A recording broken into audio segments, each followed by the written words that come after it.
What's up, guys? Paddy McDonald here, your host of Leaders with Heart. And today we're speaking with Jason Andrew, who has been one of my best friends for 15 years or so. And Jason has gone on a really inspiring journey of building what I would call an empire in the making of the Arbor Group of companies, which is helping businesses at all stages of the journey with the financial education and support structures they need to really be their best and build this intergenerational wealth that can support the ongoing sharing of that business's value. And what I love about this conversation with Jace is his down to earth, honest nature and how he continues to really just share what is important to him and how he's continuing to relate to business and money. And I think this is something that for anyone who puts money lower down in the priority list, including the willingness to learn about it and the willingness to face some of the discomfort that can come with learning about money and how to manage it. This can be a really valuable conversation to just bring some of that to the surface. So enjoy the conversation with Jace, and if you've got any questions, feel free to reach out. Much love. So I'm here today with Jason Andrew, the owner of the Arbor Group of companies. And Jason's also one of my best friends over the past 15 years. And it's been a real pleasure and privilege to get to watch his journey building this group of companies over the past nine years or so, where he's built it from scratch, a bookkeeping and accounting firm that's now grown into a global group of companies that has multi-million dollars of turnover every year, employs 40 staff across the world, and now also goes through the process of buying and selling businesses to really improve them and help both them and the people involved in them grow in all the ways. So such an honor to have Jason on the podcast today. Thanks, Paddy. Thanks for being here. Yeah, awesome, man. Awesome.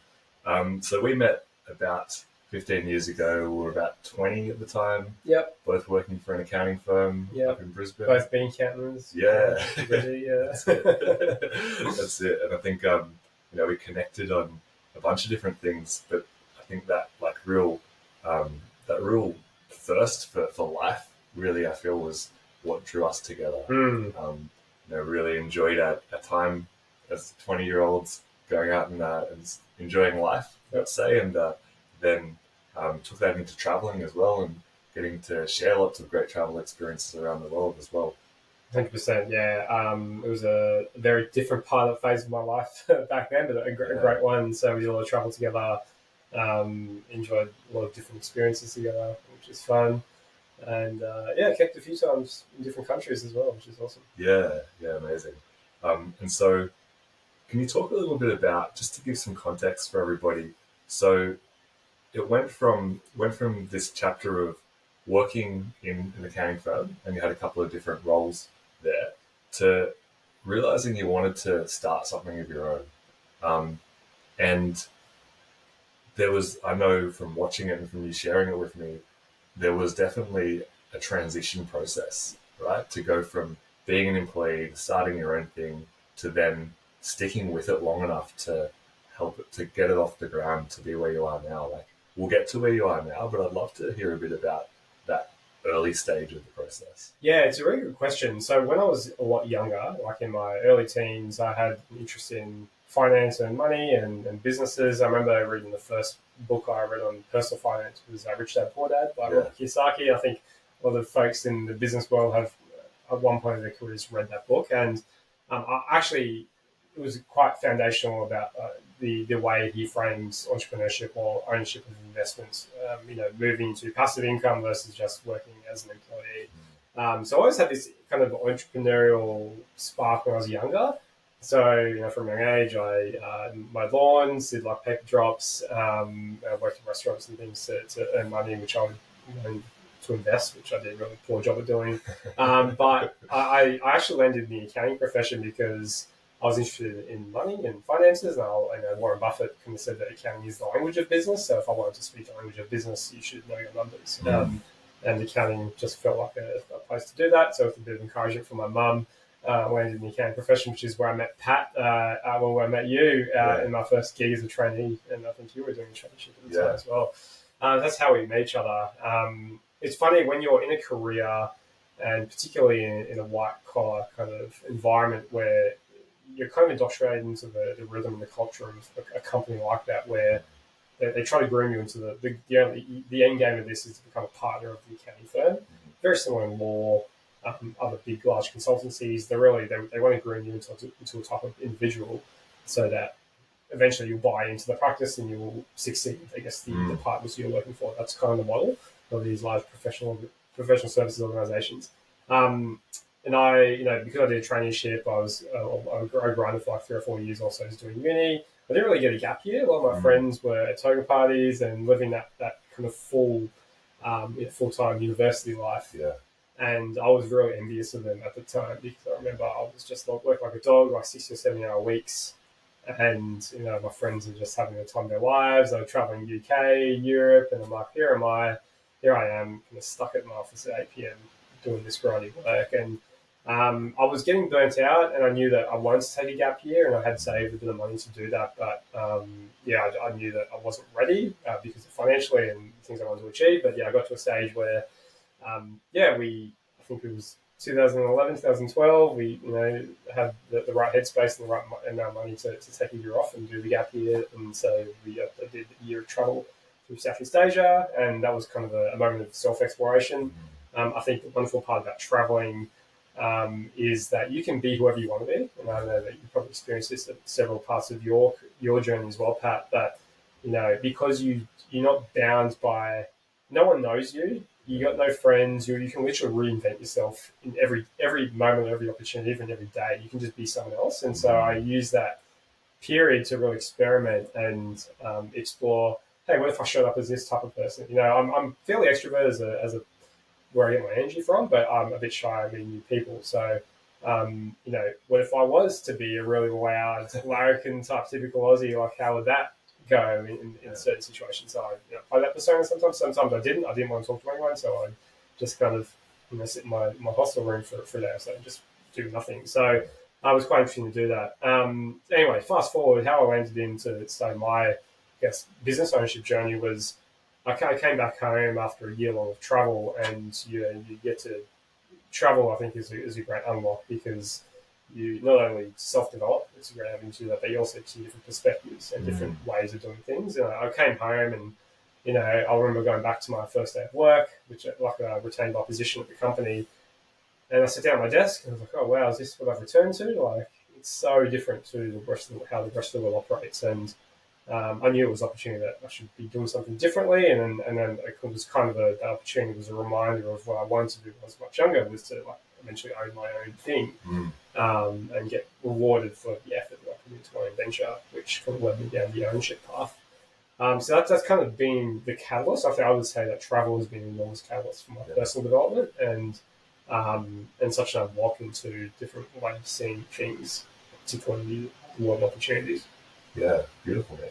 Beautiful. So you got back to Brisbane and you kind of had this expanded worldview, but then the same physical reality in front of you. And what then gave you the courage, I guess, to actually take the leap into starting your own thing? Yeah, so there's I think a few things. So one catalyst was the company I worked for was acquired by another company, and long story short, the division I was in was question marks about whether that would exist into the future.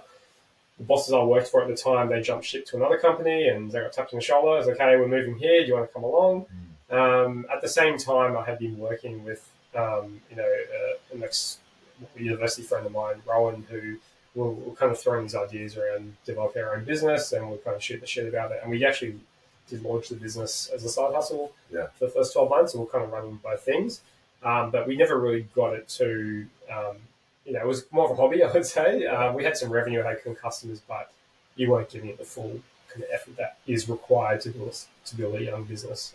So I knew I had a decision to make, whether I kind of go get a job and continue what I'm doing, or have a crack at this business. And I remember a couple of things. There were two things that helped me lead to the decision of choosing the business path, which is what I chose in the end.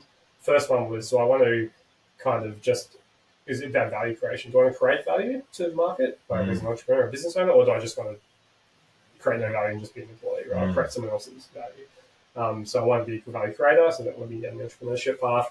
Yeah, I think the other part was a lot of fear and anxiety and risk about, jumping in full time. I knew I wouldn't pay myself for the first while. I didn't pay myself for close to 2 years as a salary, and that's a big daunting thing for a lot of people, like having no income for that long. Thankfully, I had some savings, but that was all part of the plan. I had some cash runway. But I remember doing a fear setting exercise, which I learned from Tim Ferriss. So everyone talks about goals. There's a recap on that idea. So a lot of people talk about setting goals, and that's great. You can set goals, and I want to achieve this thing by this date, and here's the steps I'll do to achieve that. But a lot of times when we set goals, it's not it's like the hardest part's actually starting. It's not about goal setting is actually really easy. You can set goals, and you and I can sit here and say, I want to have a set of six-pack abs in 3 months' time, right? Yeah, definitely say that. We can say that. We can write it down. We can put it on the wall. We can, do all these things to remind ourselves. But actually doing the work is the work, right? Yeah. And when it's like 5 a.m., it's freezing cold in Melbourne winter. Like the last thing I want to do is hit the gym, right?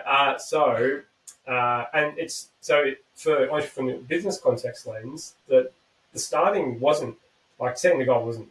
The decision wasn't hard to make. Actually doing it was hard. And I realized what was stopping me from starting that business was actually fear.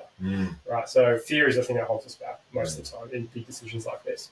So I learned this thing from Tim Ferriss. He calls it fear setting. And he's got this great TED talk on it. You can put in the show notes where, basically you address your fears. So what are your fears? What are you afraid of? Basically, obviously, if I can't start off the top of my head, but in the show notes. But basically, you set what is the fear, what you're worried about. Okay, cool. What is the absolute? If everything turns to shit, what is the worst thing that could happen? So you write it down. What's the best thing that could happen? Write it down.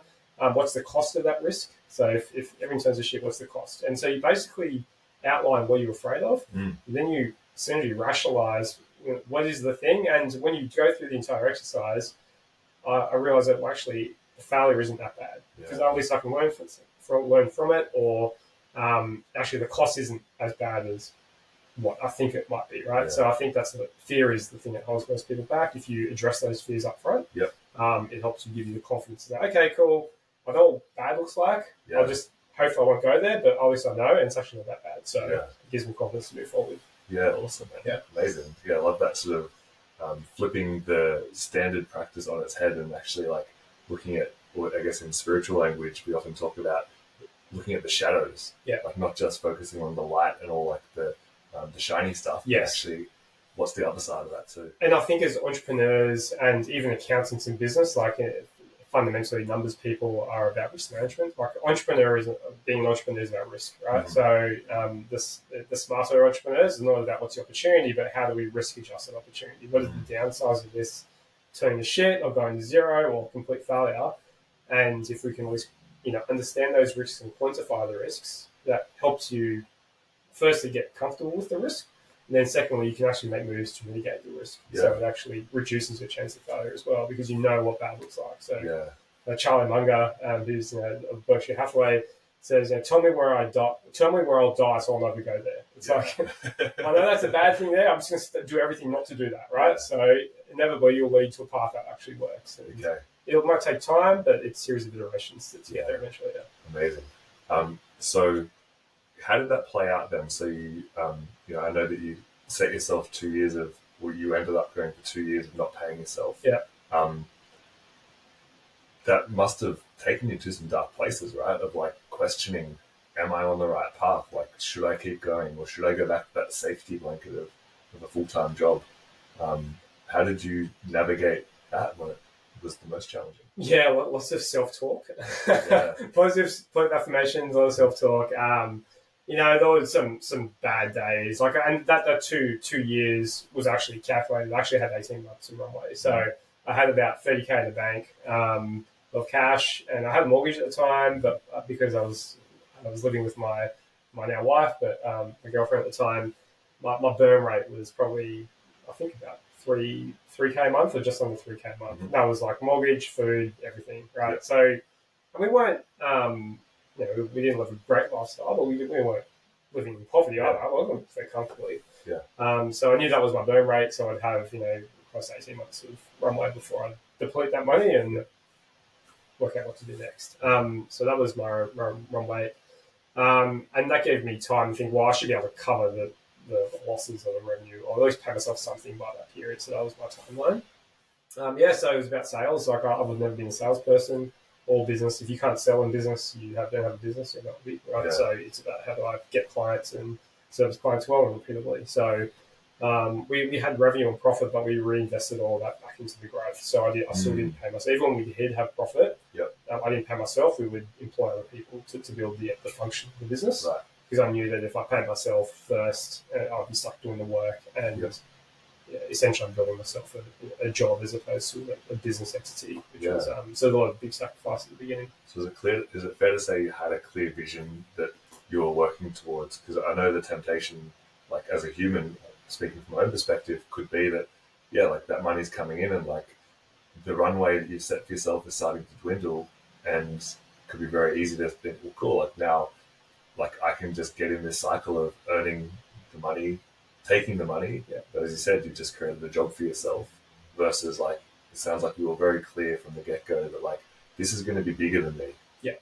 Yeah, 100% right. I think whenever you start a venture, we were always in the mindset of we need to build a system and an engine. And that's fundamentally what a business is. It's an engine of people and processes. If you combine people and processes into selling something or offering a product that the market wants and needs and will pay for at a higher, for more than what it costs you to produce, well, then that's a business fundamentally. So we knew we need to build the engine. Yeah. And I think that's what really separates an entrepreneur from a freelancer. Mm-hmm. So we talk about, a business is very contextual, right? So if you think about the two definitions of business, there is a self-employed person, and this is what Robert Kiyosaki teaches in Rich Dad Poor Dad. This is one of the fundamental lessons I learned many years ago. There's four. He calls this the cash flow quadrant, right? So there's four parts of the quadrant. There's the E quadrant, which is the top right, which stands for employee. Yep. Employee works for someone else. They get paid a cap salary, and that's it. They work hard. They don't get, if they work more than the set amount of hours, they don't get paid anything more than that. They're employee. They don't build any equity value within their work. Mm-hmm. The next is self-employed, right? Mm-hmm. Now that's a trap. They say they're self-employed, but they're still capped by the hours that they have in the day, right? Mm-hmm. And that goes for, a lawyer who works for themselves, right? Upstart law firm. They do billable work. They charge per hour for an outcome. Mm-hmm. If that lawyer, if he or she decides to go on holidays, they're not working, well, then their income stops as well. So they haven't really bought a business, they bought themselves a job still because the revenue is still tied to their personal effort. Mm. So that's kind of a solopreneur or a consultant model. Mm. We didn't want to do that either. We could have done that, and I could still be there, but again, the business is dependent on me, and I didn't want to build that because I don't see that as a business. There's no value in creating that, in my view. The next part is the business owner part, which is like business owner essentially designs a machine, coupled with people and processes to provide a service to the market, which again can charge a higher amount than what it costs to produce, which leaves profit, and profit then goes to the owners of the business. And so that's what we were building. Of course, that takes time and resources to build because you're building an engine and a function. So we made that sacrifice up front to do that. I could have become a solo accountant, I guess, but and there's nothing wrong with that either. Yeah, it just wasn't for me. Not your choice. Yeah. And what's the fourth quadrant? Our fourth quadrant is investor. So that's the ultimate leverage, right? So we talk about leverage in business. It's like to create wealth, you want to create leverage. Mm-hmm. So you want to translate 1 hour in to 1 hour of. So 1 hour in goes to $100. For an employee and a self-employed person, their money is linked to the time they put into their activity, right? You want to try to break that link. Mm-hmm. Business owners, Bill Gates, whether he works a 1 hour week or a 50-hour week, he still gets paid, X amount of dividends or shares from Microsoft. In business owner land, you're trying to de-link the CEO's effort to the value created in the business. Yep. In the investor's land, same thing, right? I want to create passive wealth through shares, property, whatever asset class. So if I decide to work an hour this week or 10 hours this week, I'll still get paid Yeah. interest or dividends. So, Yeah. Amazing. Yeah. And do people generally have to go through the quadrants in order, or can they jump from one to another? No, you can certainly jump. I mean, Yeah. it's not uncommon that people are just an employee for their entire lives and then just funnel that income into investing, which is what most people do. You work a good paying job, you put some money aside because you're saving, and then you invest that in the share market or maybe some real estate, and over time that will compound, that investment will compound and start paying rental checks or dividends to you as the owner, as the owner of those assets. And eventually, the goal is that the goal is that your passive investment income is greater than your salary income, right? And then that's functionally what retirement is, because then you have an option to quit your job, which is only income now, because you've got investment to pay your current lifestyle needs. Awesome, man. Thanks for explaining that. That's all good. Yeah, so it sounds like, so you had this period of, you were building the business. You clearly chose consciously to skip the quadrant of the self-employed solopreneur path, and focus on building something that would be able to outlast you and also not be heavily required, but heavily reliant on you. Yes. What point did you see the shift? Did it start to take on a bit of a life of its own, where you were able to firstly start drawing some income from it to pay your own bills, but also feel like it wasn't no longer requiring your energy, personal exertion, to get going? To an extent, I still feel the business is somewhat dependent on me. Nowhere near as it used to be, but there's still an element of it. So we've been out for 9 years, which is long. Now people talk about building a business and being successful in very 1 or 2 years. It's a grind, and it takes time, right? The best businesses take decades to build sometimes. So it's taken a while. So for the first few years, absolutely, the business was dependent on me still, and that's quite common for a lot of small businesses. Is that if the key principal or the CEO wasn't there, the business would probably fall over. Which is why a lot of small businesses stay small, is because a lot of the owners still have a lot of the knowledge and processes trapped in their head. So we felt we need to delegate that responsibility down to staff, empower them, and let them essentially run the business, as opposed to being all under my purview. So 2 or 3 years ago, we promoted our operations manager to the CEO role. Pardon me. And it's been a transition, but we fundamentally delegated all of the authority to Vanessa to run the business as CEO. And there's still a function of the business which I do, but it's a lot less dependent on my personal exertion. Yeah, amazing. So I'm hearing in that as well, it's another level of courage there, because it's now being able to trust that someone else is able to take your baby and run with it. Yeah, I think the whole you use the baby analogy, and a lot of people they say that your business is your baby.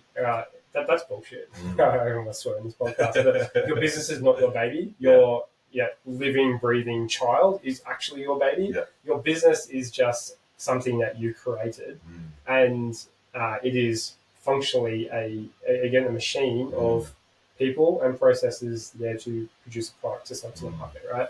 A lot of I find this a lot of small family businesses, they get really emotionally attached to their business. And I think I'm not an emotional person. I'm an accountant. The stereotype does ring true 9 times out of 10. I'm fairly pragmatic about the way I view the world, and business is a business, right? And I think a lot of people bring the family analogy into business as well. I don't like that at all, because families offer unconditional love to their employees or to your family members, right? Someone screws up, I say, cool, I still love you. It's okay, Pat. I'm your father. I'll still love you. I'll still support you. If an employee does something wrong, I don't give them unconditional love. I need to tell them, you messed up. This is what you learn from it. Don't do it again. Right? Do it again. We'll have to have another conversation, another hard conversation. So I prefer the sports team analogy in the context of business, not the family.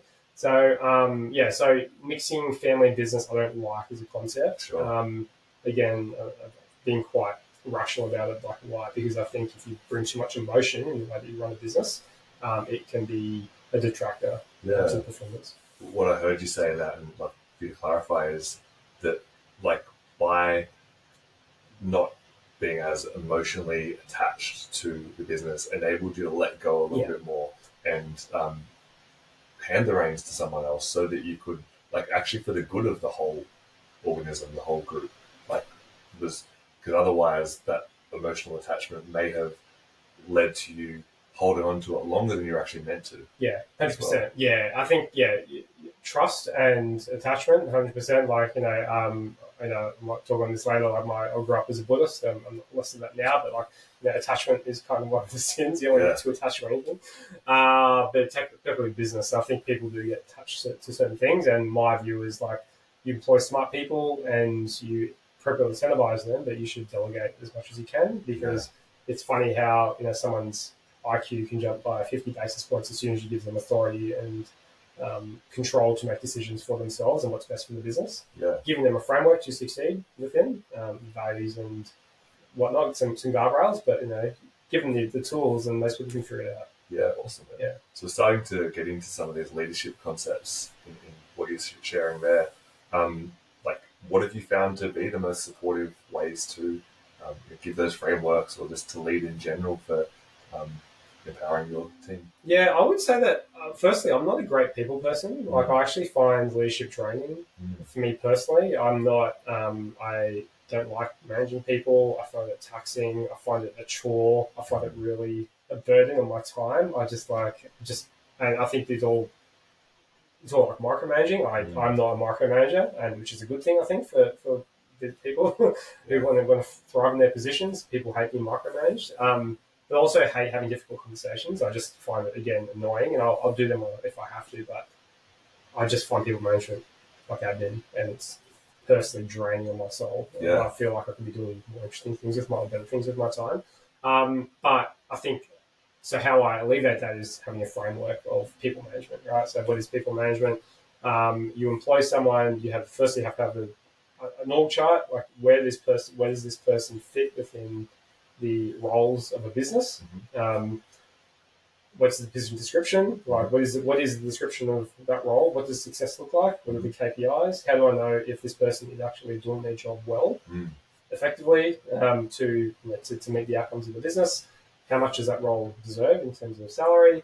And then assessing their performance becomes really black and white. Are they doing it or not, right, against the KPIs? Are my inputs going in resulting in the outputs expected or desired for the role?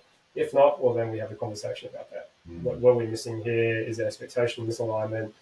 Being not the right fit? Blah, blah, blah, right? So I view performance management fairly pragmatically. It's like it should be black and white like that. Of course, emotion comes into it, different dynamics about their worldview or maybe some stuff going on outside of their work life, which might be affecting their performance. That's all fine. We can work with that, but fundamentally, we employ people to fit a role, and if they don't, well, then there's something amiss and you need to deal with it. Yeah, I'm really hearing that sense of clarity, like, which I know is one of the values, right, of your group, is like everyone can just look at that and get a fairly objective sense of like what's meant to be happening here. Yeah. And I am someone who loves emotions, and like we all have different kind of preferences with that, but I can also see how like biases, for example, can come into that, and so can hear the value in that. 100%, yeah. As I said, I'm an accountant, so I like to see things in black and white. It's either you are doing it or you're not doing it, or we are either profitable or you're not profitable. Great.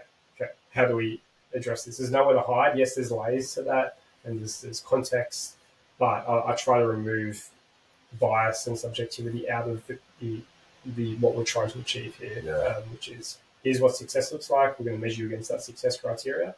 If we're not, let's have a conversation. Let's work together to get you there.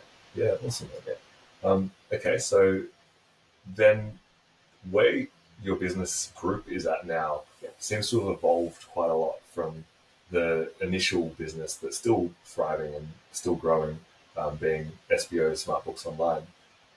So it went from being predominantly a bookkeeping, accounting business to now being a whole group, right, with investing and business acquisition, and I mean, you also wrote a book on financial principles as well, and I know you've got your own podcast. Like, you really expanded the whole suite of your offerings. Can you talk a little bit about that?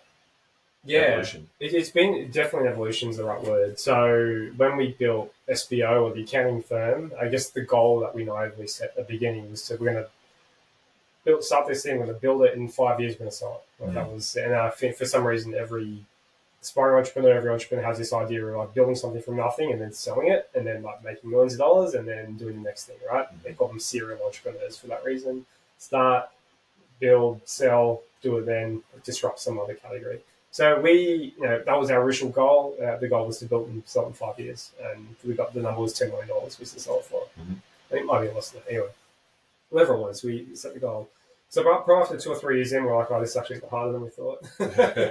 Business sucks. It's going to take us a lot longer to get to that $10 million to that mark. And then we sat back and was like, well, okay, functionally, what if we did sell it? Right. So if we hypothetically sold this business for $5 million, we sell it to another accounting firm because they're natural buyers of our business. We'll sell it for $5 million. My business partner always split the profit, so we get $2.5 million each. We then pay tax. You lose probably another $1 million off that. So we're left with $1.5 million of cash left. But then we're tied into the earnout. So an earnout means that if I sell a business to someone, they require me there for a certain amount of time. Call that 2 or 3 years, which is pretty typical in the accounting space. So what would happen is I get my cash, but I'd probably just pay off my mortgage or buy a house with it, and that's gone. I need to go back to a job, working for someone who I don't like or don't align my values with. I'm stuck there for 3 years, so I'm actually trapped. Yeah. And for what? And at that time, the company's still making the profits, and they've just paid themselves back to my company's profits, right? So I thought, well, why do we need to sell? Like, it's actually quite irrational to sell it if you put it. If one of our values is freedom, the last thing I want to do is work for some guy I don't like again, right? So let's not sell. So as soon as we made that decision not to sell, actually everything got easier because we put less artificial pressure on ourselves to hit some arbitrary number, like $10 million of revenue by year 5. Like that just went out the window because it doesn't matter how much we grow by when, we just need to keep growing. That's fine. We can do this forever. We can do this for the next 50 years. That's totally cool. So it takes the pressure off and you become less desperate. Yeah. When you're trying to sell to the market, people can sense desperation. Yeah.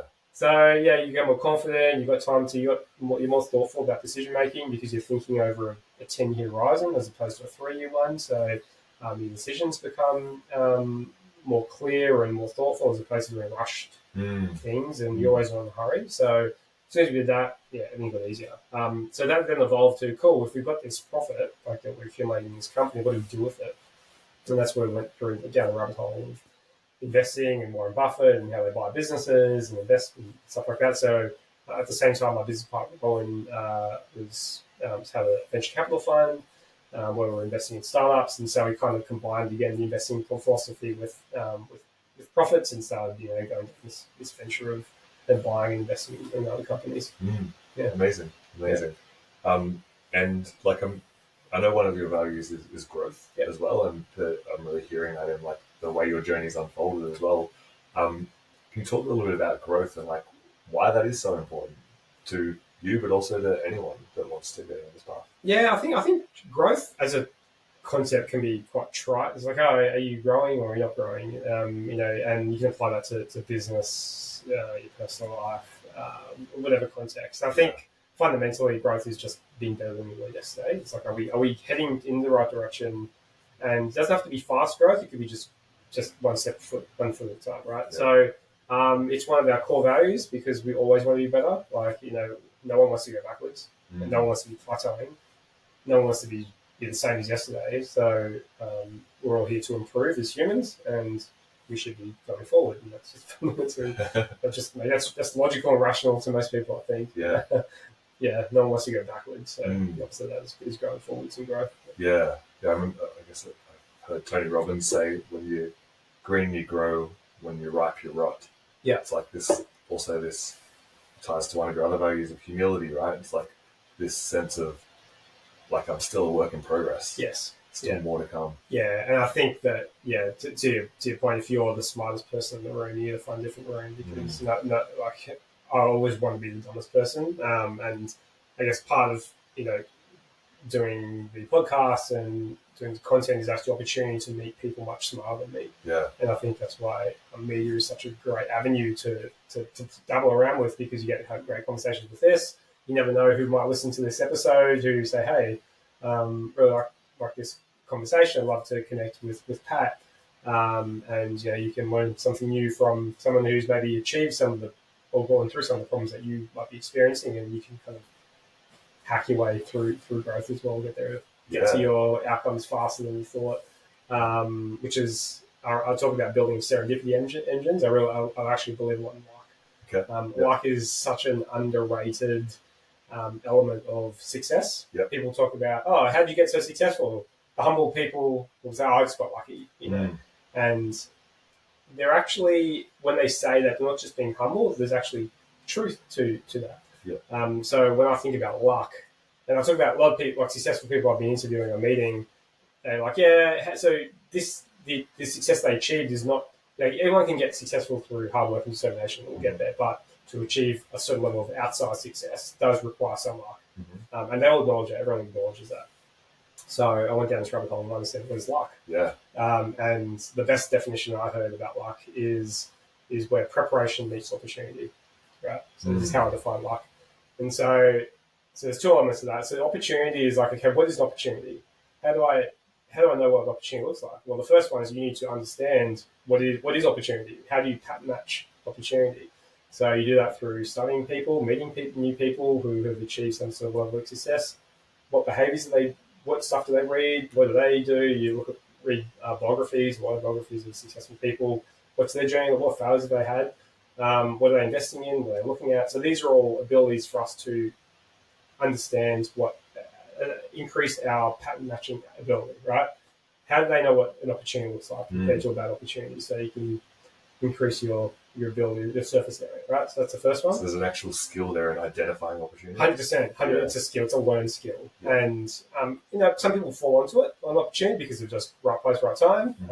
And which is where you find yourself, okay, I need to then be prepared to capture that opportunity, right? And that's where the preparation comes into it. Okay. You might get lucky and find this is, I usually like the business of waves, right? If you're surfing, I'm a terrible surfer, but if I was really good, it's all about the wave, about the set that's coming, right? So if you have a really good set, you're like, cool, I'm going to catch this wave. I need to understand how to ride a surfboard, right? If I don't know how to ride, stand up and get on the, I have no chance of catching this really great ride, right? So I need to prepare for that. So the preparation is about, do I have the skills to execute on this opportunity? Do I have the resources in terms of the people around me or the networks? Do I have the capital or the money or the time to invest in this? And so this is all part of preparation.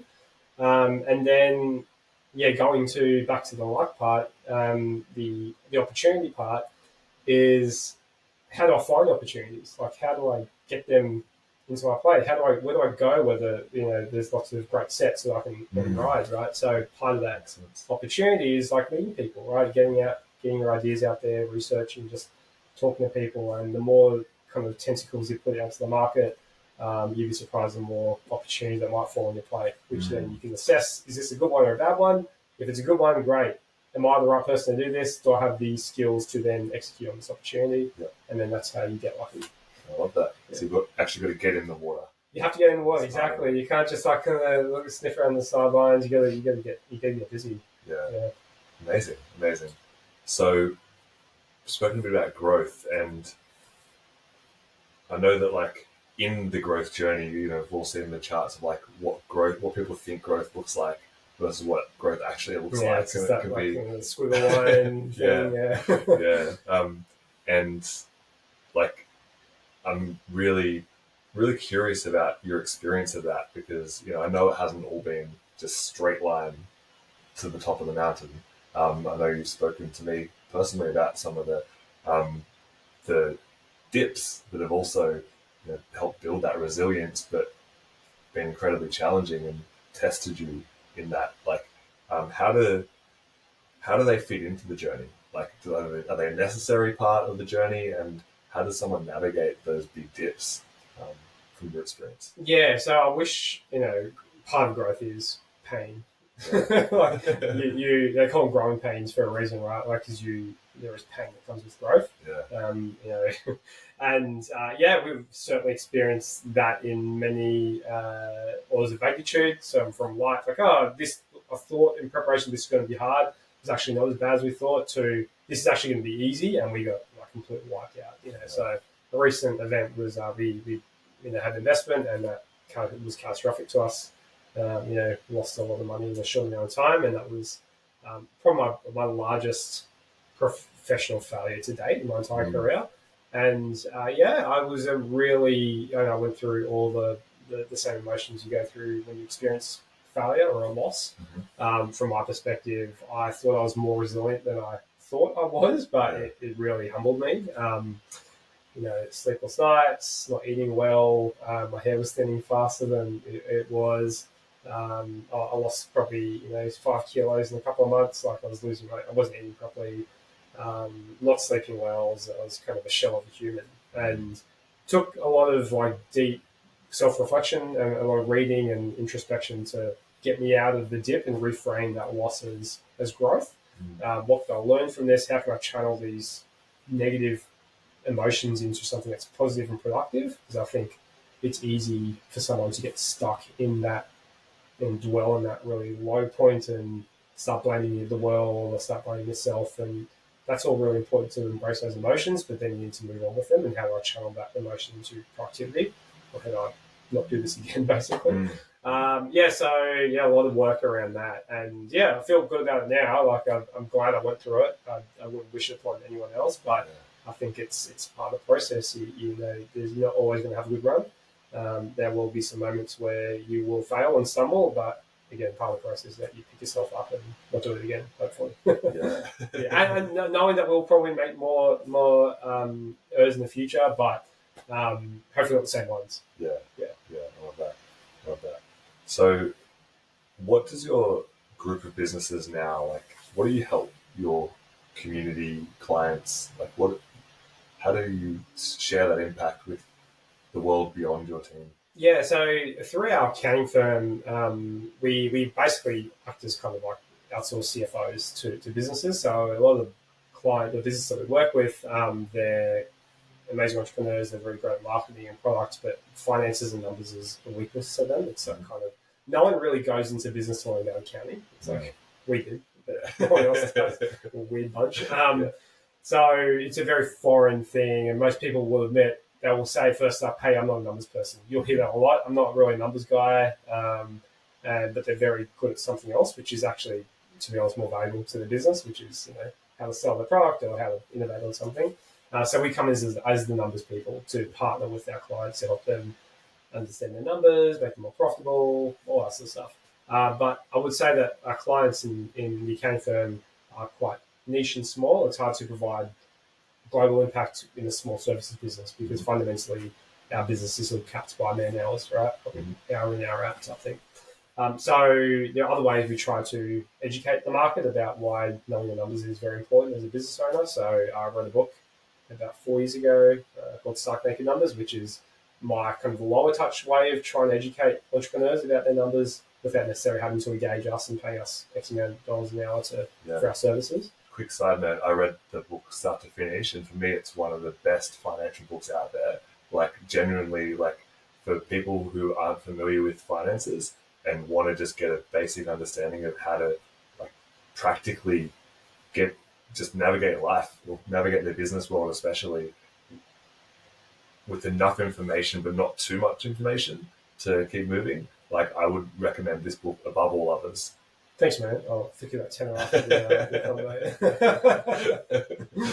Yeah, genuinely. Like for me as an accountant, I was like, wow, like I definitely don't need to write a book about this because it's been written perfectly. And that's one of the reasons why I wrote it. I think that I didn't want to I spent 2 years writing that freaking book. Pain in the ass, horrible process. I'm not a perfectionist, so like you have to be perfect with the book because people will notice typos and grammatical errors. But got it done. I'm glad I did it. But I'm not sure if I'll do it again. Maybe I will. I don't know. But the reason why I wrote it is because I actually found it difficult to refer people material. They're asking, "Oh, cool. I don't need what you need now, but I want to learn about this stuff. How can I pay for your time?" And I actually struggled to find them, give them content to read. It's like, hey, if there was a book, that answered the questions or thought about the way that I thought about the world. Well, then I'd just give them that. But there was a gap, so I thought I'll just be the guy that writes it. So. Which has been great. I would say it's been a fantastic experience and has opened up opportunities. But it was a slog. Yeah. So in your like experience with all the clients you work with and everything, have there been any common problems or challenges that have come up time and time again that that you can provide some kind of general learnings or takeaways? Yeah, I think for sure. So I think the first one is most people just fundamentally just turn a blind eye to their finances. I think most people, it's just such a foreign. Most people don't really understand the world of personal finance. When you start a business, things get way more complicated. You've got like new taxes you have to deal with. There's new forms, and a lot of people just assume that their accountants kind of has all that stuff under control. The reality is they don't. They'll help you stay compliant with the tax office, but when it comes to the running of your business, they have no vested interest nor probably skills sometimes to actually help you make sure you're profitable as a company. So it's up to you actually as the business owner to take ownership and really learn this. It's a learned skill. And it's not rocket science either. That's a good news. So I think the first one is like just embrace that you need to know it, right? The best entrepreneurs know their numbers, and it is a learning journey, but it's not that complicated. So just spend some time to learn the foundations if you can. It'll actually make you a much better entrepreneur or business owner into the future. So the first one is just embrace it. The second one is probably, I'd say that most people probably don't interpret their numbers in the way that they should either. So everyone looks at their bank account to kind of understand if they're making or losing money. That's not the right way to think about your business because I won't go into the details why, but your bank account essentially isn't the same as your profit. So again, you need to understand how to navigate your financial statements like a profit and loss or a balance sheet or a cash flow. So I'd say those are the two things, just like embrace financial literacy. Don't think it's one of those scary things that you just worry or defer to your accountant. Yeah. It's up there with other parts of your business because as a director, you actually have a legal responsibility to know the numbers because, if you work for yourself, cool, you can kind of figure it out. But as soon as you have employees, you've got people relying on you to be responsible for the money because everything goes wrong or fucks up. Like their livelihood is literally at risk, right? So you have a fiduciary, but also an ethical responsibility to your suppliers and your employees that you know what you're doing. And it's scary, it's daunting, but that's what you signed up for. Yeah, love that. I remember a line you had in the book actually. Something along those lines. I'm definitely going to butcher it. But, I think it was revenue is vanity, profit is sanity, cash is reality. You got it. Yeah. Nailed it. Yeah. So, and even beyond that, some people go from looking at their bank account to then looking at the profit loss and going, "Cool, like, my sales are skyrocketing. Like, I'm clear. Like, I've got a really large multi-million-dollar business now, but their profit is actually negative because their expenses are higher than their sales." And it's so simple when we understand the concepts, but it's so easy to get fixated on the big numbers versus what's actually affecting your livelihood and the livelihood of, as you say, the whole chain of people connected to you. For sure. Yeah.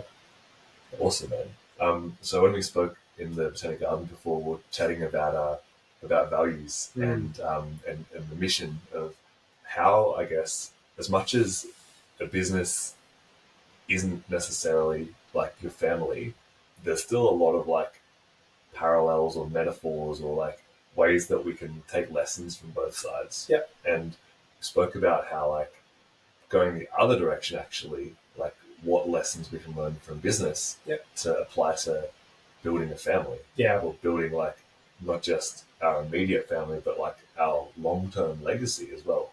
Yeah.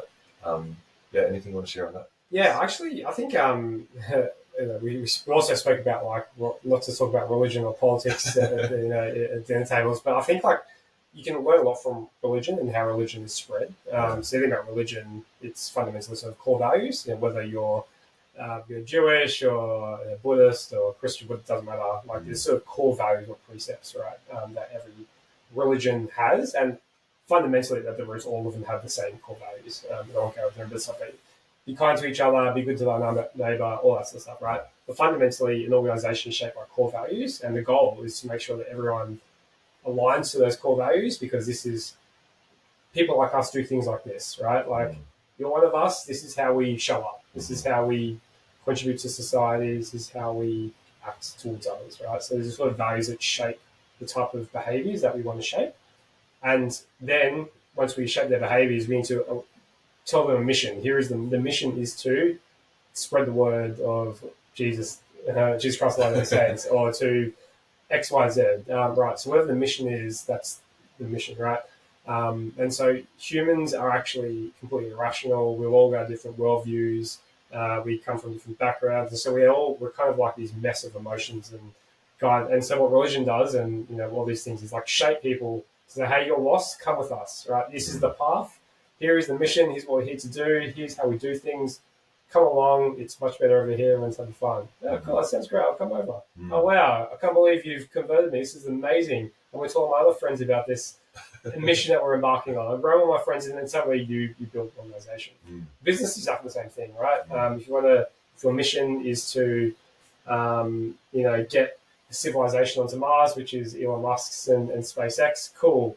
I want people who is attracted to that mission will join SpaceX, assuming they're smart and all that sort of stuff. That's their mission. They're going to join because they're obsessed with that mission. So that's how you recruit people, and the values are how you ensure that they behave appropriately with the community. So you can apply that. So we apply it to religion, we apply it to business, we apply it to your family. So what do I want from my family? How should we behave and act in society? What should we be achieving as a family unit? What's important to us? And you can actually then start to set the values for your own family, which we haven't done personally as our family. We're still a young family, but something I'll probably look to do in the future. Yeah, amazing. I think you spoke a little bit about before how, like, this structure, I guess, is, and I heard you say it in this podcast before around business as well. It's like there's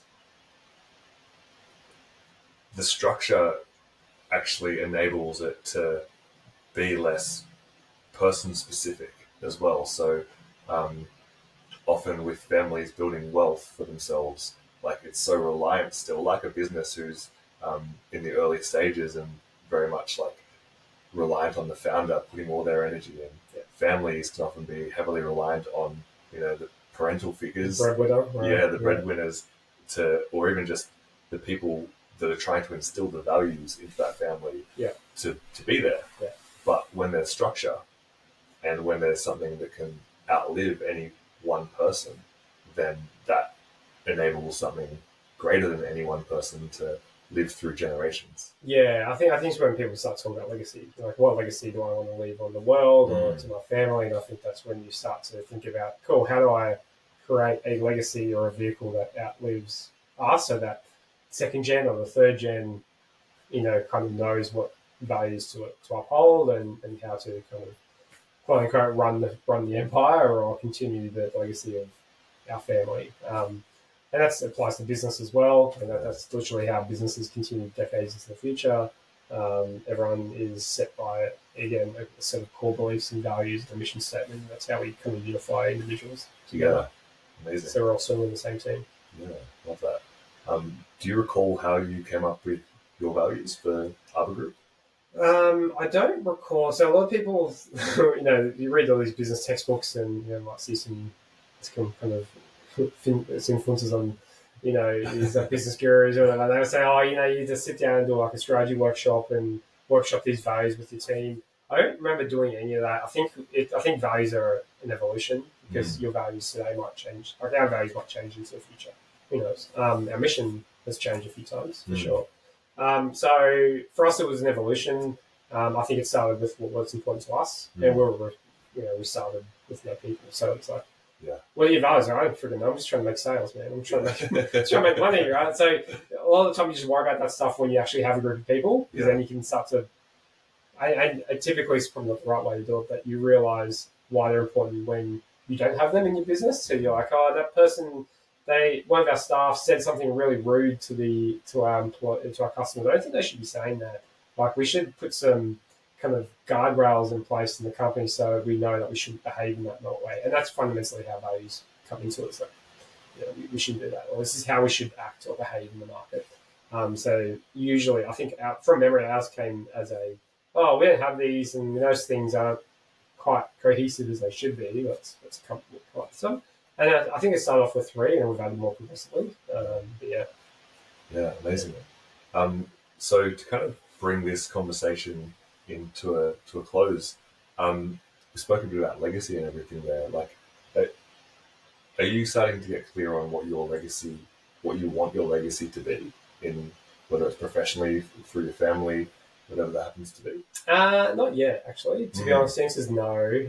I know what I want to achieve. I think the legacy stuff will come as we get closer to potentially achieving that goal. But at this stage, legacy is one of those things that you always think about when you're old. It's like, oh, I won't worry about my legacy when I've got grandkids or whatever. But yeah, so honestly, no. But it's something that I've recently had in the back of my mind about, oh, maybe we should start putting the foundations of something at least, just so we know that we're building strong foundations. I'm hearing the real process here, of like not rushing to that and actually like building a foundation that then the legacy can stand on, versus like, I know myself, I can like get so excited about these concepts of legacy that like I rush straight to it, but then I'm not able to like stick with it for so long because it doesn't have that foundation under it. Yeah, I think a big part of it for me is that I need to be doing the things first before, like, you can you know, dream about this great life, about this legacy you want to leave to the next gen, or you want to leave for yourself, but you actually have to do the work as well. So I'm like, cool, that's nice, but like I need to do the work, so I'll just do the work. But yeah, I think that's the hard part with goal setting, is that you can set really ambitious goals, but like you're not going to achieve. And going back to the start of the conversation about fear setting versus goal setting, like none of your goals will be achieved unless you do anything about it, right? So let's just get busy doing the work, and you worry about that stuff as you go. Yeah, amazing. Yeah. Are there any other messages that you want to share with anyone listening? No, not really. No, I think we've covered a lot of stuff. It's good. Amazing, brother. Yeah, thanks so much for being on here and sharing like your wealth of experience, and also like I feel such a unique perspective of like really being so deep in the business world and really like bringing so much structure and so much like so much of a foundation for all of your clients to be supported by, or your team to be supported by, and anyone else who's consuming your material to be able to really relate to that in a very human way. Thanks, man. Appreciate it, brother. Yeah, kind words. Thank you. Yeah, thanks, brother. Much love, everybody. Thanks for listening to Leaders with Heart today. We appreciate you taking the time to tune in. And if you found value in today's episode, we would appreciate it massively if you shared this with a friend or a colleague. This is something that can massively benefit their day. And I also appreciate it so much because in the early days of building a podcast, anything like liking, subscribing, giving it a 5-star review, it all supports me spreading this message and mission of leading with heart with as many people as possible. So much gratitude to you for being here. And if you want to connect, I also love hearing from you. You can find mine and the guests' social media details in the show notes below. Mine are paddymac.truth on Instagram and Leaders with Heart on LinkedIn. The website leaderswithheart.com.au is another place you can find me. But until next time, have a beautiful day and sending you so much love.